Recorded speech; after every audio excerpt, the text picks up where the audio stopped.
Science is real. Septiembre, el mes nacional.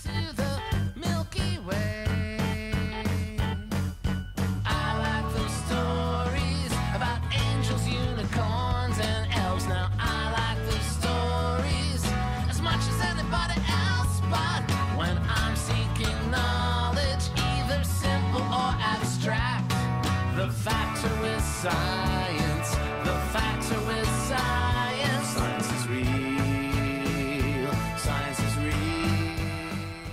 Science is real.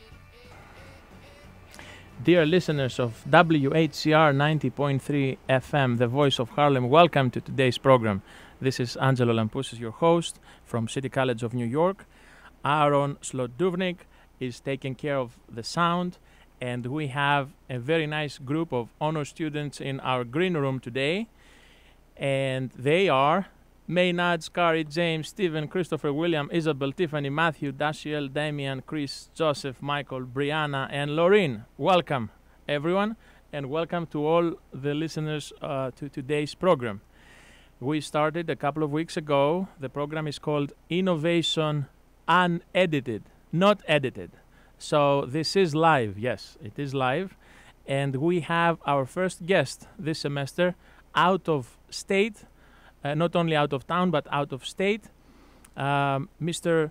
Herbert Kongdong, Associate Vice President for the telecommunications industry of America. Herbert, if you don't mind pronouncing your name again. Hi, Angelo. My name is Herb Congdon. Thank you so much. And you represent? I'm with the Telecommunications Industry Association.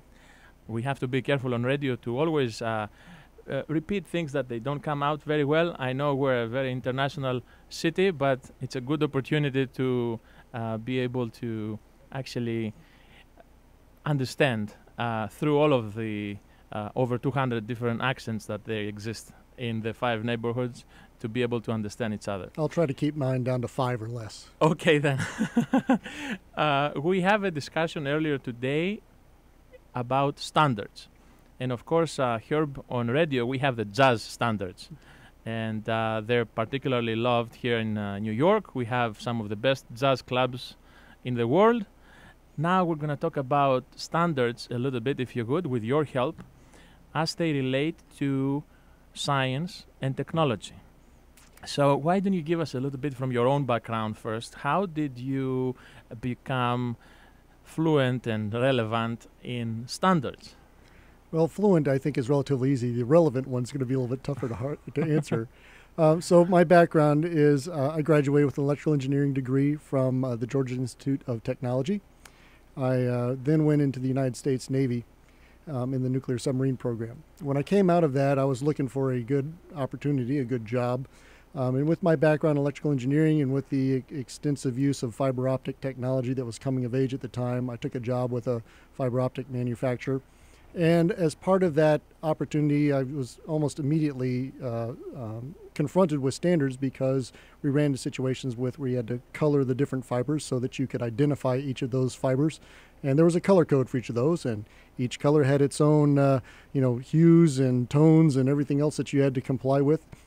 So it gave me a very early interaction with the standards, because we had to meet those requirements. But as I grew on through different positions in that company and to a subsequent company, I had the opportunity to take some of that expertise and experience in the, I'll call it the real world, into the standards development process that TIA was hosting at the time, so that we could try and define those standards so that the rest of the world could use the same and identify fibers the same way that everybody else was. So that was my first interaction with standards. From that point, it's a 17-year history of dealing with not just fiber, but other related technologies to telecommunications. And in each case, representing my company, I came in with the company positions to develop the standards that were good for the industry, grudgingly acceptable by the company, and grudgingly, in some cases, accepted by the user groups that were out there. But the idea, I think, was all along is for it to be an iterative process, to start off with a good idea, refine it with expertise, and then publish a resulting standard that people could utilize and reference routinely. So all of that really kind of played into my history, and because of that exposure in standards, I think it gave me some additional exposure beyond just the technical space into some of what I'll call the softer arts, the ability to negotiate, the ability to work with other people and collaborate. So there are a lot of other aspects that kind of come out of that standards process beyond just the technology. I see. We're sitting, I would just like to briefly describe, this is again radio, it's not TV, but if I can produce a visual of what we're experiencing right now, we have a guest inside the studio. We're separated by a couple of microphones. There's a sound system engineer and a console before us. In between there's glass and a green room. So if I would challenge you, Herb, to calculate how many standards are involved in all of these items that I just described between us in this a few feet away, these objects and people and processes. Well, I think probably you'll be able to come up with an easy 100 just in products. Just in the products that you've got. I think if you start looking then beyond the testing procedures that would be used for those products, we'll start with a microphone as a good example. Okay, it's relatively easy to develop a microphone, but if you want to test to make sure that that's got the appropriate dB response that you're looking for, if it's got the appropriate range, all of those kind of things, those are all basically developed as test procedures through the standards development process. It's one thing to define the product. It's another thing to define all of the procedures that you can use to verify that that product is meeting those other requirements. So it's kind of almost an exponential effort when you look at it at that point. So I'll go with exponential. I'll say hundreds for the products and probably 200 to 300 for the testing, and that doesn't even cover things that you and me and the sound engineer have to deal with, like the clothes that we're wearing and anything else as well. Absolutely. Wow, these are already amazing numbers, and perhaps we referred to this a little bit earlier when you were a guest speaker in our class, the fact that there are many work hours of real people from diverse backgrounds and professions and stakes, if you would, different stakeholders. If you would, again, give us a range or an estimate for the work hours behind standards. Well, it's always dependent on the standard, but I'll give you a range. So in most cases, we'll see anywhere from a dozen to 70 people that participate in the standards development. In the creation of the draft, and the meetings, any of those people could spend anywhere from 5 to 10 hours plus developing just the draft. And that's even before you start going out to ballot and deal with those things. So when you start adding up all those different hours, which is, in most cases, hours kind of away from the office that these people are volunteering and providing as part of the process, it starts adding up fairly quickly. And so it's important that the standards effort have some kind of a payback from that effort. And in most cases, the payback is relatively evident when the standard comes out and everybody can agree on the products and the piece parts that are going to make those products so that they can all work together. And you end up with a product that you can sell and return get some kind of investment return on. The complicated part is it's relatively easy to document how much cost and time goes into that, but much more difficult to determine what that return on that investment is, because the standards process itself is not a hard and fast game, and when you develop the standard, it's, as far as the product is concerned, it just gives you a roadmap for the product. It doesn't really give you a sellable product. So there's another layer or two that helps that factor into that return on investment, and that gets it very difficult. But to give you some kind of idea, some of the shortest standards I've seen develop can happen as few as like 31 days or so. Some of the longest ones I've seen develop took over 10 years. So it really kind of depends on the people, the products, the expertise that you've got. And there's also an element of politics in play. If somebody or a couple of groups is out there really trying to slow the process down, there are lots of mechanisms for them to slow the process down. So it really kind of depends. But ideally, normally we would see a full American national standard take place in about usually around a 2-year ballpark. 2 years. Okay, very good. So you mentioned roughly about 100 standards already in our studio, times 2 years. So we're talking about the geologic time almost, or the entire life cycles completed. I'm sure you can find a lot of standards volunteers that would say that the progress does move at a geological pace. Yes, absolutely. Glacial pace, maybe. If you just tuned in, you're listening to WHCR 90.3 FM, the voice of Harlem. This is Angelo Lampousis with a very nice group of honor students in our green room, blogging and posting different questions that we will review in a few minutes. And we also have with us our guest, Mr. Herbert Congdon, who is the Associate Vice President for the Telecommunications Industry Association. Excellent. If you would, Herb, at this point, we will, in fact, let's have the station ID and a short break, and we will be right back with you.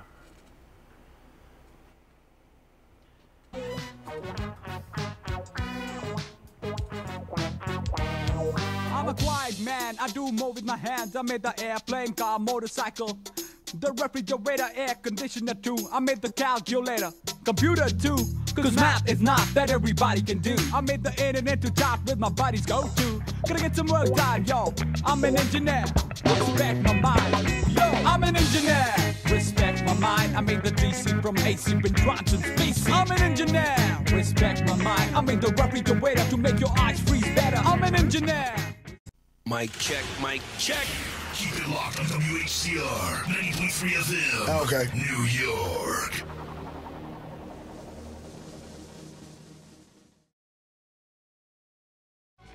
Is all that we need to be, all that we know is you and machinery, we're engineers.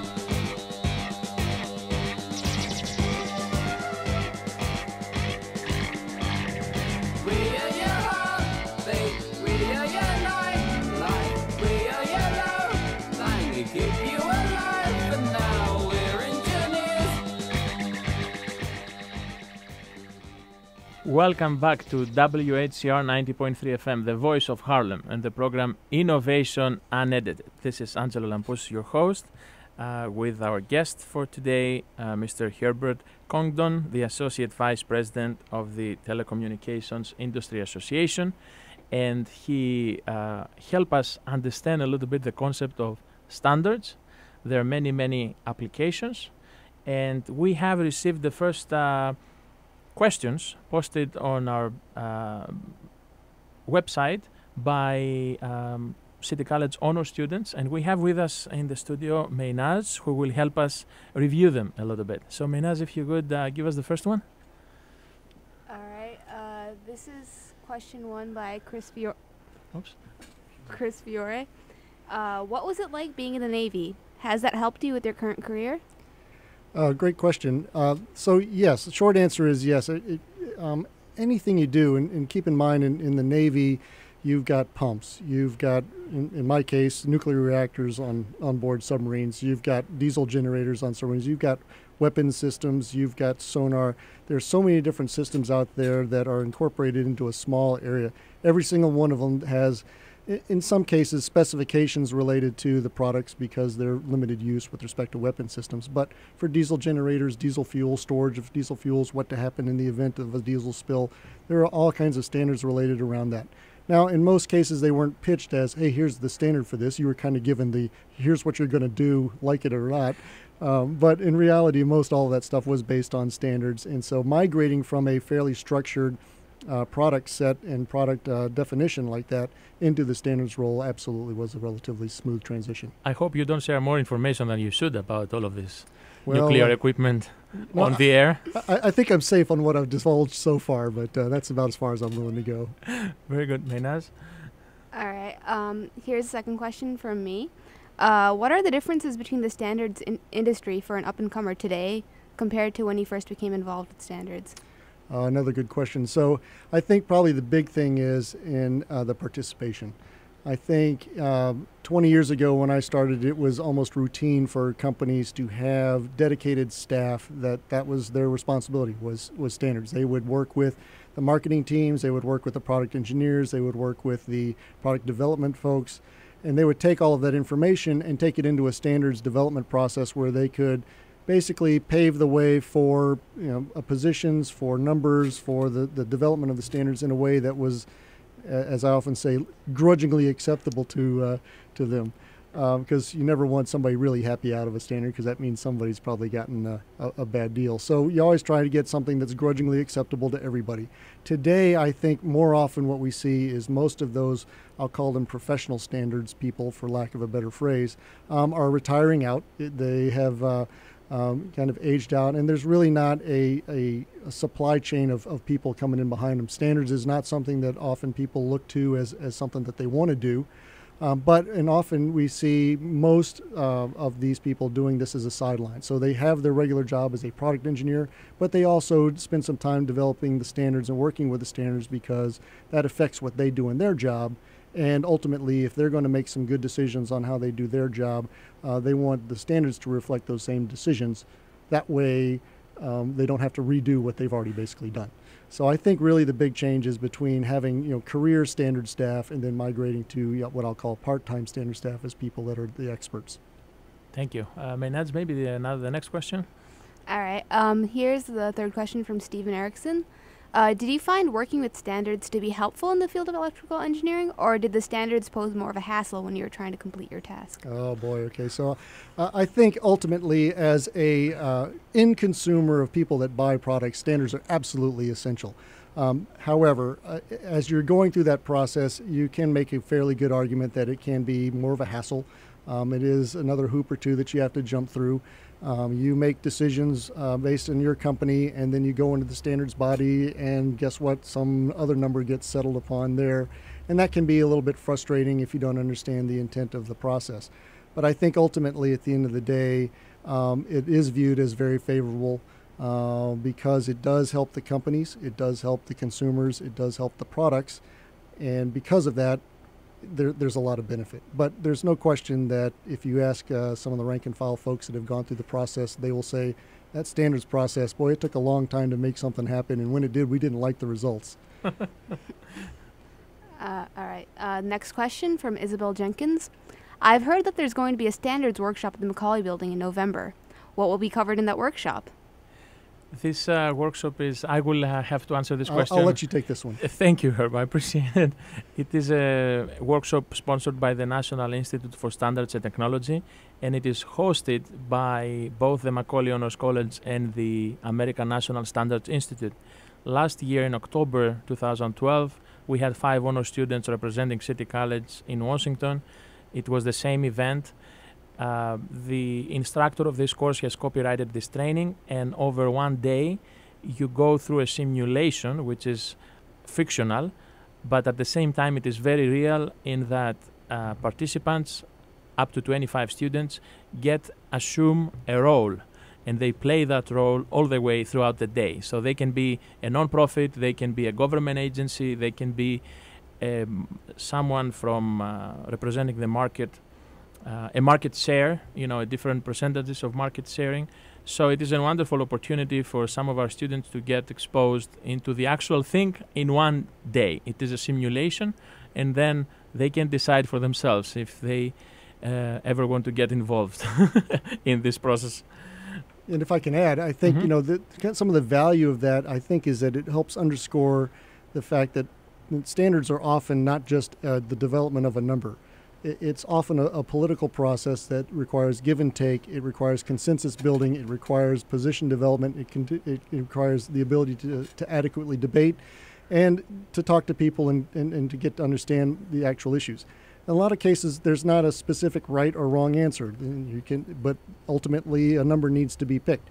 And this process shows, it will give people exposure to, how complicated that process can sometimes be. All right. Here's the next question from Tiffany. What makes the development of some standards as short as 31 days compared to some standards that can take up to 10 years? What would be an example of a standard that would only take 31 days to draft? The example of a standard that would take 31 days to draft, I'll give just kind of a real broad analogy, would be something probably safety related. Let's say we come out, there's a product that comes out there, they realize that, hey, if you plug this into the wall this way, it might have a disastrous effect. So if everybody is in basic agreement, if everybody agrees that this standard is the right thing to do, it can happen very quickly. The slowdown, the reason why it can take up to 10 years is because in most cases, not everybody is in absolute agreement with what has to happen. And because of that, there's a lot of the give and the take and the debate and everything else. But in the event that something needs to happen relatively fast, particularly if it's safety related, there are mechanisms in place to allow that. Normally, the development of the technology and the process and the standards is going to take a little bit longer than that. We have about 4 minutes left, so I guess it will be maybe one question per minute. So let's see how can we do. So it's like the ESPN hot seat, right? Exactly. Okay, here we go. Now you are there. Go ahead. All right, here's from Brianna. How much of a role does the government play in determining standards? They are usually participants in the standards process. They try to participate particularly in areas where it's important to them. I'll give an example of like first responder private radio systems, where they're trying to find a standard that will work across the entire nation. But normally they do not try to lead standards or have a leadership position. They usually like to be participants in the process. All right, this next one's from Matthew Liu. What recent standard, in your opinion, has had the most important effect on telecommunications? I think probably the one that's most tangible would be the 3G standards. So this is the cell phone standards that we've used for many years, and now the migration into 4G, which we're seeing. 3G was really a voice-related technology, which it was very good for voice, not as efficient for data. As we migrate into 4G now, 4G is a data network that's being used to support voice. But I don't think there's anybody in your audience that doesn't have a cell phone on their hip or one or two in their pockets. But that's a good example of a technology that has a very, very broad, wide-reaching effect, not just in North America, but around the world. All right, this next one's from Chris. How has the standards process changed? Oh, well, I guess that kind of was already asked, so I'll go on to I'll answer it again. I'll go on to Dashiell's question. How heavily does the government depend on voluntary standards? Actually, the federal government has guidelines that basically say it's basically a requirement of government agencies to adopt industry standards when they are available.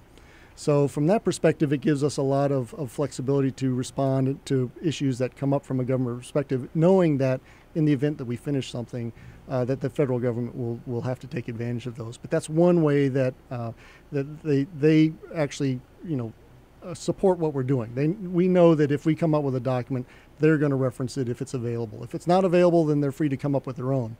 But it's really a government initiative to try and take advantage of industry standards as much as possible. Maynaz, can I get the last question? Go ahead. Not the last word, but the last question. What was your impression so far here by interacting with our honor students? Do we represent enough of stakeholders, diverse type of specialties in terms of industry? Yeah, so I was really, when I saw the list and the different majors, one of the first things that crossed my mind was I didn't want it to be too technology specific. In most cases, the development of standards and even beyond the standards into the product development and issuing of products requires a broad range of expertise. No longer are we a day where an engineer can sit down and crunch a number and say the answer is 3. It takes people to, take that message, deliver it to the legislation. It takes, so that's political science. It takes people to deliver that to the public to say, hey, everybody, the number of 3 is okay, and everybody should be happy with that. But it takes a broad, diverse levels of expertise across a wide spectrum in order for standards to work, as well as technologies and everything else. So I was really pleased to see, everything from film to mechanical engineering, because it's going to take aspects of all of these different majors to make big progress towards the problems that we're all trying to face today. This has been the program Innovation Unedited through WHCR 90.3 FM, the voice of Harlem. We would like to thank our guest for today, Mr. Herbert Congdon, the Associate Vice President of the Telecommunications Industry Association. This was Angelo Lampousis, your host, with the assistance of Maynaz, one of our students, honor students who posted the questions. Many thanks to our sound engineer, Aaron Sloduvnik, for doing such an excellent job. Thank you so much.